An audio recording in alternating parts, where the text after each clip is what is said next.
Oke, Assalamualaikum warahmatullahi wabarakatuh. Selamat pagi. Perkenalkan, nama saya Andrea Tristan Nugraha, yaitu dosen Politeknik Perkapal Negeri Surabaya, yang mana berada di jurusan Teknik Listrik Kapal dengan tulis D3 Teknik Listrik Kapal. Perkenalkan, pada pagi hari ini saya akan memaparkan tentang rencana pembelajaran semester, yang mana RPS yang akan saya paparkan untuk mata kuliah pemodelan sistem kontrol, yang mana pemodelan sistem kontrol ini akan diterapkan pada mata kuliah yang akan diajarkan di D4 Teknik Listrik Kapal untuk semester 4 pada perkuliahan genap. Nah, pada mata kuliah ini, pemodelan sistem kontrol yaitu menggunakan kode mata kuliah yaitu EE43140, yang mana menggunakan kurikulum TEPA. Kemudian capaian pembelajaran pada mata kuliah ini yaitu capaian pembelajaran skala prodi atau prodi dari Teknik Kelistrikan Kapal, yaitu mampu memahami dan menerapkan pengetahuan bidang matematika, sains, kemudian komputer dan ilmu teknik, yang mana teknik dasar dalam penerapan prosedur, proses, sistem ataupun metodologi yang diterapkan pada bidang teknik kelistrikan kapal.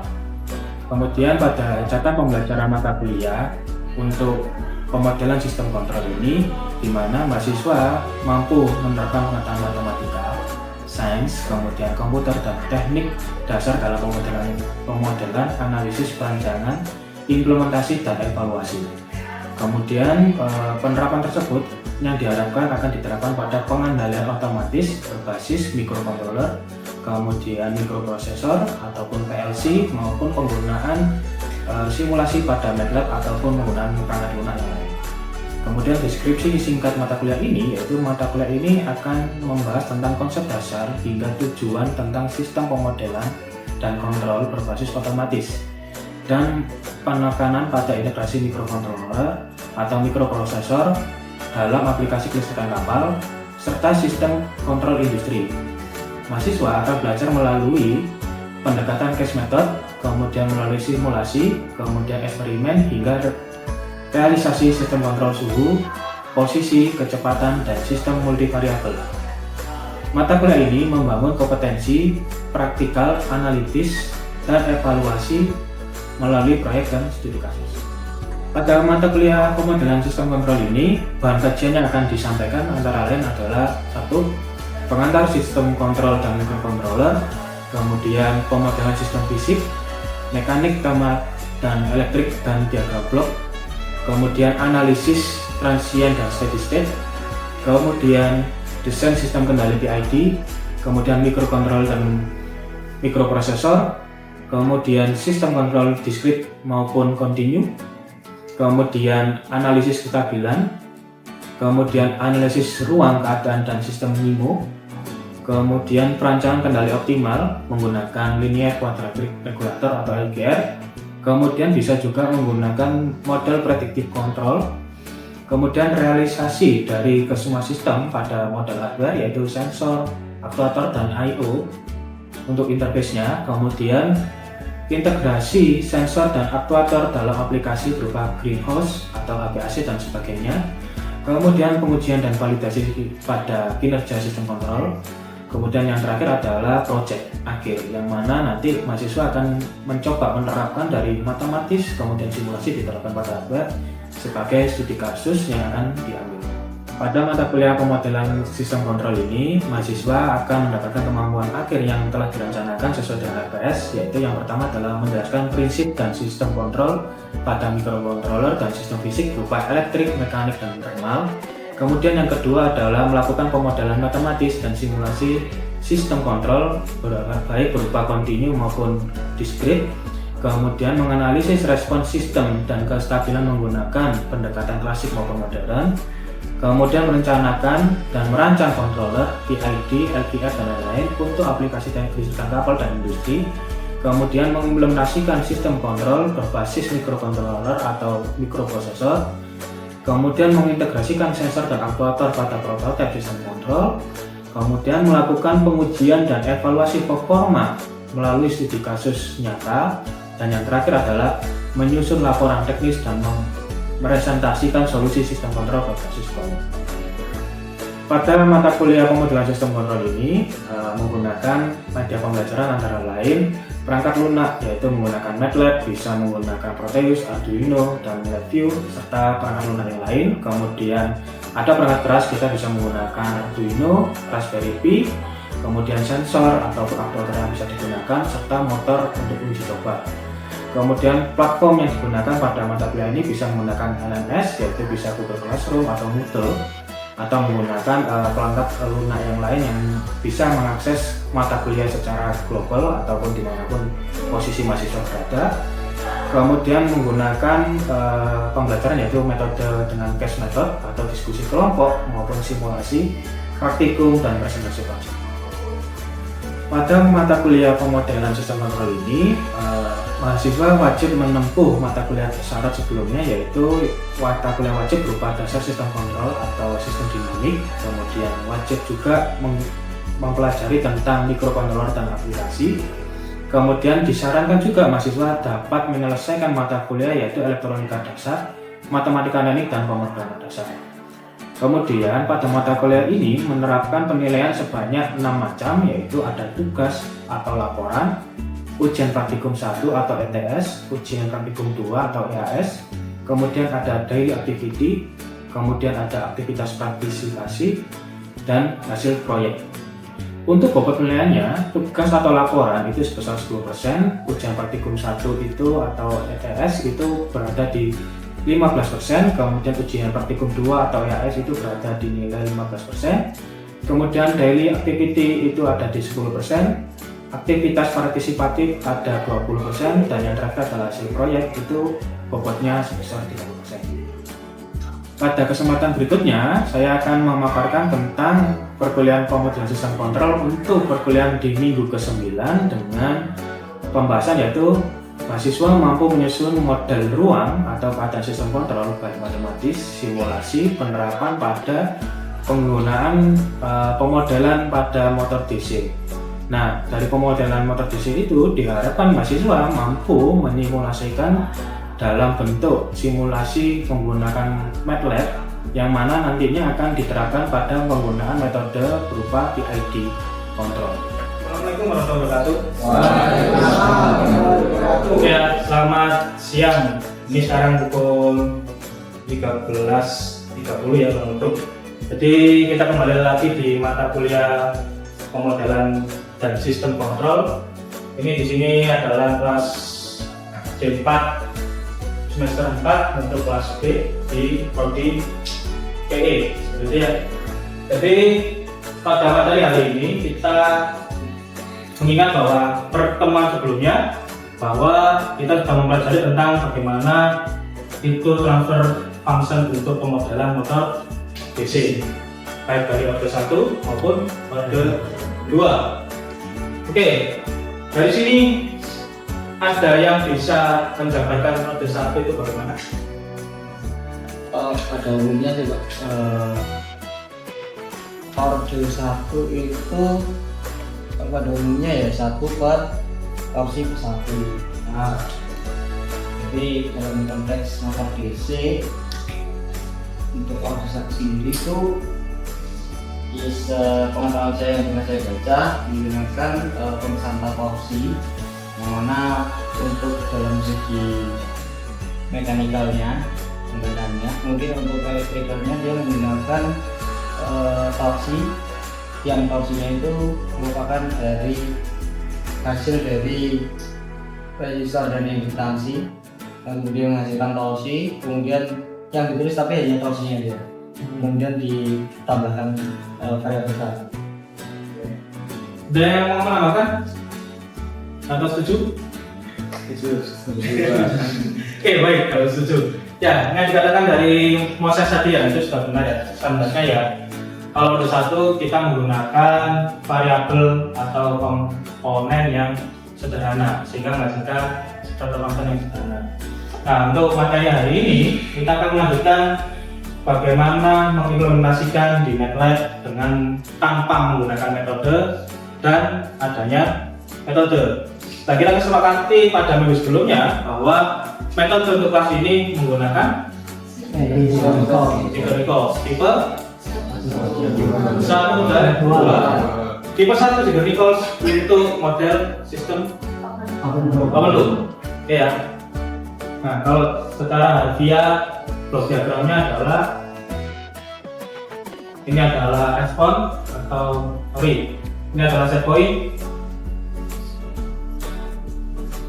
Kemudian di sini lupa transfer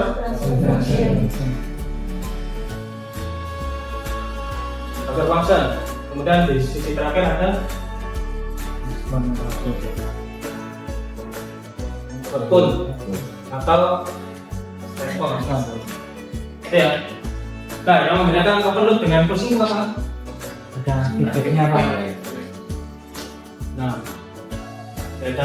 yang berbeda dari open loop dan closed loop adalah dari sistem. Pada closed loop ada feedback. Nah, feedback ini berfungsi untuk memperbaiki hasil output yang keluar dari transfer function apakah sudah memenuhi set point. Jika belum, maka di-feedbackkan kembali untuk mendapatkan nilai yang sesuai dengan set point. Nah, ini kan model sederhananya seperti ini. Kalau berdasarkan real case atau di alat, maka kalau dalam closed loop, sisi feedback itu diberikan model berupa apa, masih ingat? Sisi feedback diisi apa? Gain, salah. Dan yang lain? Sensor. Nah itu, sensor atau transducer. Jadi seperti ini ya. Di sini ada sensor atau Transfer. nah ini kalau di real case ya.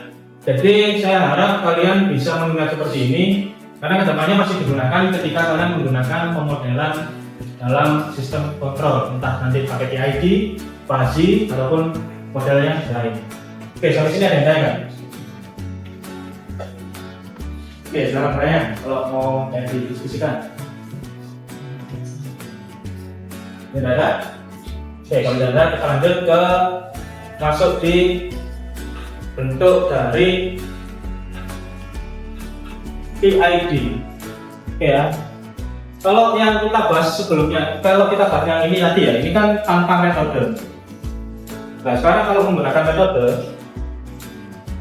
yang perlu diingat adalah PID itu harus ada variabel berupa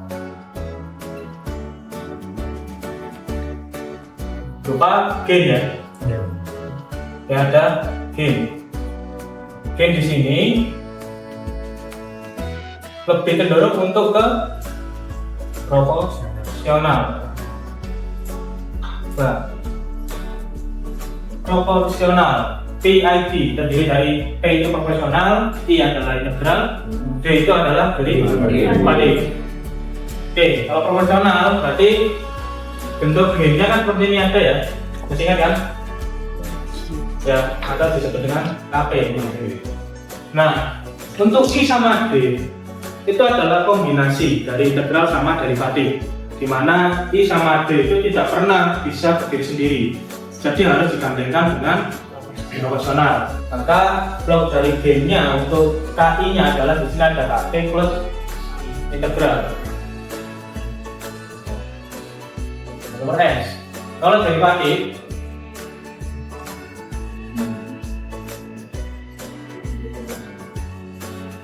ini KP, di sini DU per. Nah seperti ini ya. Nah mengingat kembali bahwa ini adalah model klasik, yang mana ini model murninya dari sistem PID itu sendiri. Nah mengingat kembali bahwa PID itu hati-hati ketika dia menggunakan MATLAB. Ada model PID yang konvensional seperti ini, ada yang langsung PID seperti ini. Nah, jika PID seperti ini adalah kuning PID. Nah, untuk saat ini kita mempelajari yang ini seperti dulu. Nah, bagaimana Pak ketika kita menerapkan model PID dalam blok kontrolnya? saat open loop maupun closed loop. Kita mulai dari open loop. Penempatan model kontrol dari PID di sini, alangkah baiknya ditaruh sebelah mana? Apakah sebelum transfer function atau setelah transfer function? Belum. Kenapa alasannya? Nah, untuk mengolah itu Pak, itu apa? Sinyal dari sebelum masuk kamar pasien itu biar terolah dulu gitu sinyalnya dulu. Jadi nanti hasilnya bisa sesuai. Oke, ada yang bisa menambahkan?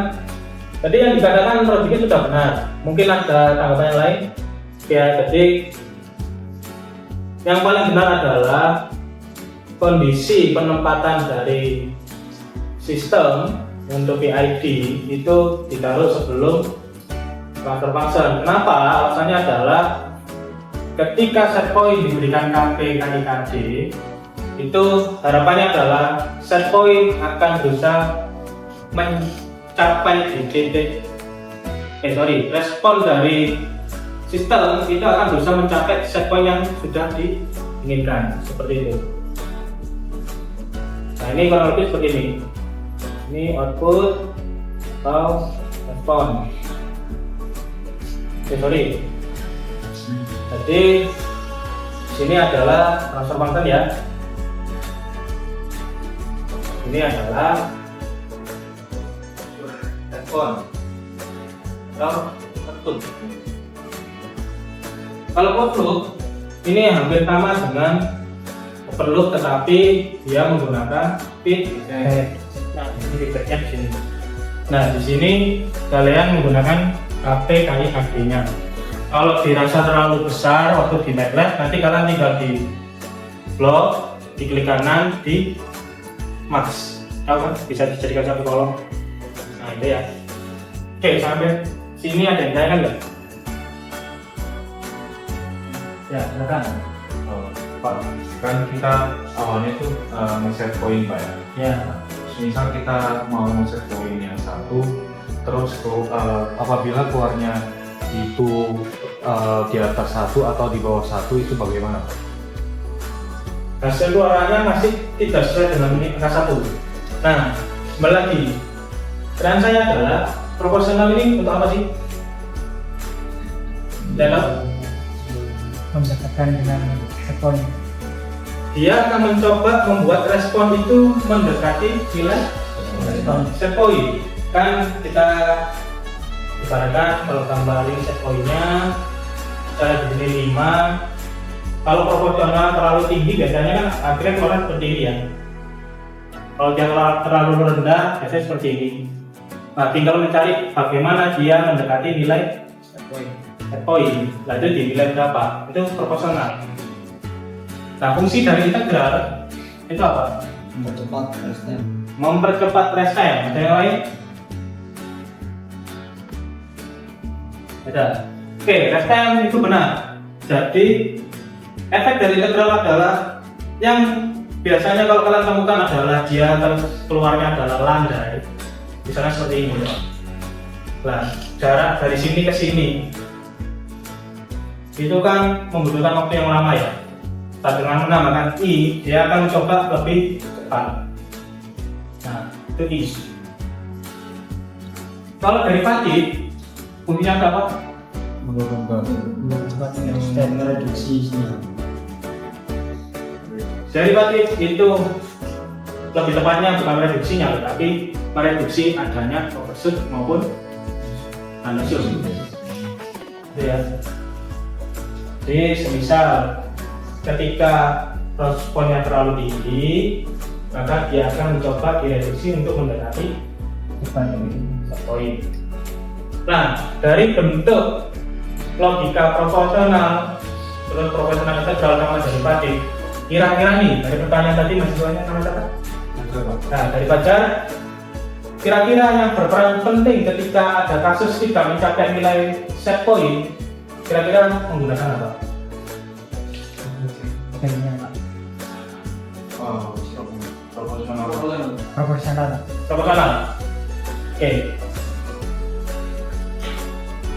kalau proporsional, kalau menggunakan proporsional berarti mau nggak mau kalian harus mencari nilai yang dia mendekati angka 1. Nah, jika masih belum mendapatkan nilai yang sesuai, maka coba dicek kembali di nilai dapat.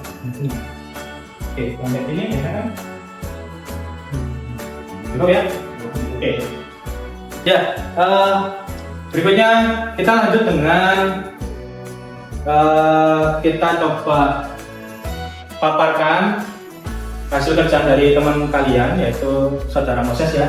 Nah, ini adalah salah satu kerjaannya, yaitu tentang pemodelan motor dengan tipe S5039 yang mana sudah dikombinasi dengan Ziegler-Nichols untuk PID-nya. Gitu ya. Jadi saya mohon bantuannya untuk Moses bisa maju untuk bisa mencoba terangkan dari PDF ini laporannya bagaimana, beserta coba runningkan dari MATLAB-nya seperti itu. Oke, silakan Moses. Terima kasih semua. Kamu silakan teman-teman. Iya.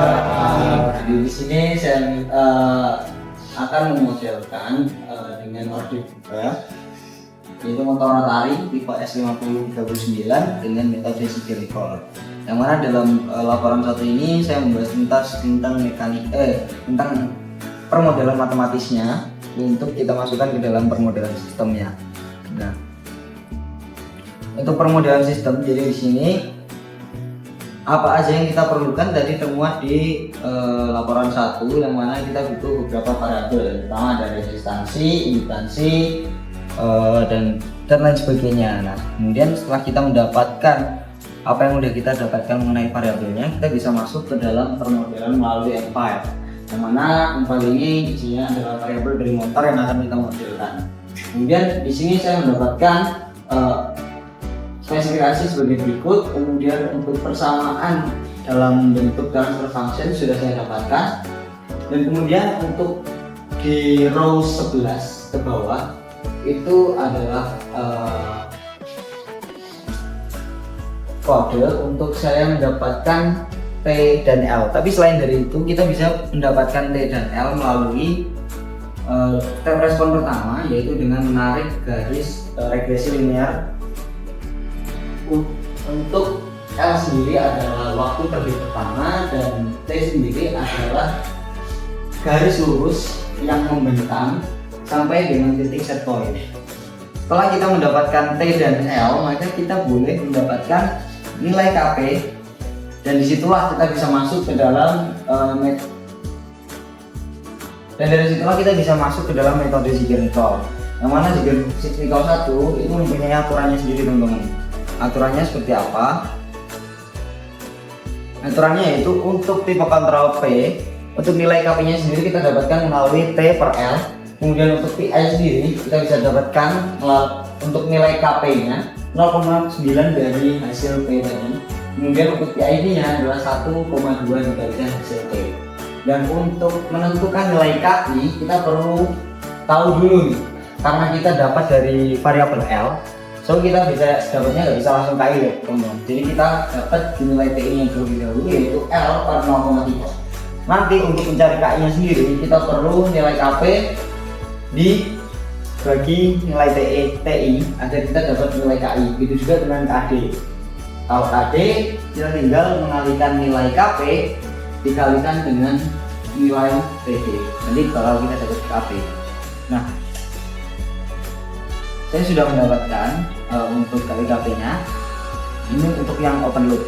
Nah, untuk yang open loop, untuk yang tanpa model, di sini agak berantakan ya teman-teman, karena kemarin saya habis coba. Dan untuk yang tanpa model itu ada di sebelah sini, yang mana kita langsung memasangkan sinyal referensi kepada lamp, yaitu transfer function. Kemudian grafiknya akan seperti apa yang bisa lihat. Nah, ini grafiknya teman-teman. Jadi untuk grafiknya sangat menjulang tinggi ke angka 4,2 teman-teman. Jadi 4,1.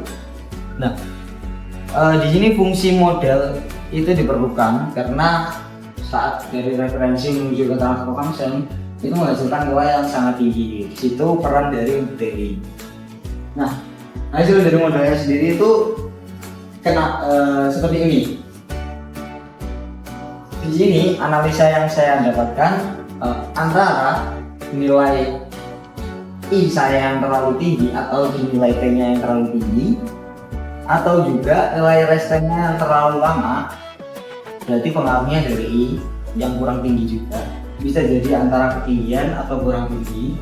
Karena resistnya itu terlalu lama, di sini saya pakai value time untuk time-nya sendiri adalah 100. Ini masih tidak mencukupi menuju ke angka nilai set point. Atau mungkin bisa jadi juga dalam kasus open loop, karena tidak adanya perbaikan, maka di situ hasil yang dihasilkan ya seperti ini dari motornya. Tapi gimana coba kita masuk ke closed loop. Untuk value-nya sendiri ada di angka 0,94 teman-teman. Jadi mendekati set point. Dan di sini pengaruh PID terhadap nilai dari transfer function. Nah, tapi bagaimana kalau kita itu tanpa metode? Di sini tanpa metode itu dicontohkan pada garis yang berwarna oranye. Itu untuk value-nya sendiri itu di angka 1,1 teman-teman. Jadi selisihnya sedikit lebih banyak. Jadi kalau kita timbang berdasarkan logika aja dari yang 0,954 dengan 1,1 otomatis lebih mendekati yang 0,954. Tapi ada sisi lain yang harus kita pertimbangkan, seperti contohnya ada overshoot, undershoot, juga rise time yang diperoleh, juga steady state dan juga steady time-nya. Mungkin itu aja yang bisa saya jelaskan mengenai permodelan yang sudah saya kerjakan. Saya kembalikan ke Pak Anggara. Terima kasih buat perhatiannya teman-teman. Mungkin ada pertanyaan bisa saya serahkan ke Pak Anggara terlebih dulu. Ya, oke, great close. Oke, sampai sini ada yang tanya nggak dari punyanya hotel? Coba tanyakan. Dari penjelasan model saya rasa ini sudah bagus ya, kemudian kita tahu bahwa kapan dia tanpa metode, kemudian kapan dia menggunakan PID, ya ada P, PI, PD dan PID enggak? Ya Pak. Sudah kan? Yes. Nah dari situ ya. Nah dari sini menurut Moses yang paling efektif menggunakan metode apa? Kalau di sini saya dapetin yang paling efektif menggunakan PID. Kenapa alasannya? Dengan segala pertimbangannya untuk perbandingan antara overshoot, threshold, undershoot, price time, dan juga steady time, juga steady date. Begitu saya pertimbangkan semuanya dan menghasilkan bahwasanya yang paling cukupi dengan nilai standar yaitu set point-nya adalah PID. Oke, sampai sini ada yang nanya nggak? Oke, Moses bisa di rumah bosnya. Ya, itu adalah pesan dari teman-teman dari Moses ya. Saya harap dari contoh mahasiswa ini untuk teman-teman yang lain bisa melanjutkan ya tugasnya dan proyek untuk pemodelan seperti ini.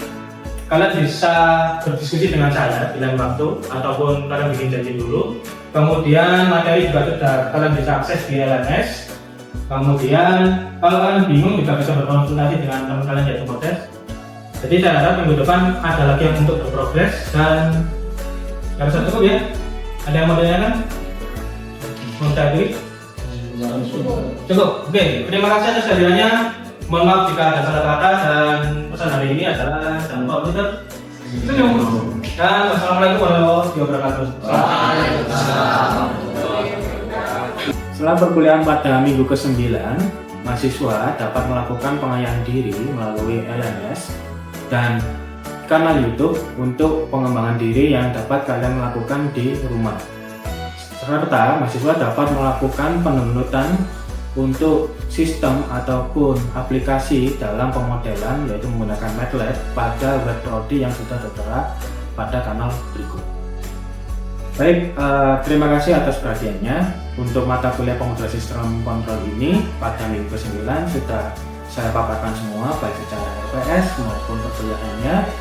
Silahkan kalian dapat mereview ulang kemudian melakukan pembelajaran secara mandiri dan ketemu lagi di kesempatan berikutnya. Terima kasih dan saya akhiri. Wassalamualaikum warahmatullahi wabarakatuh.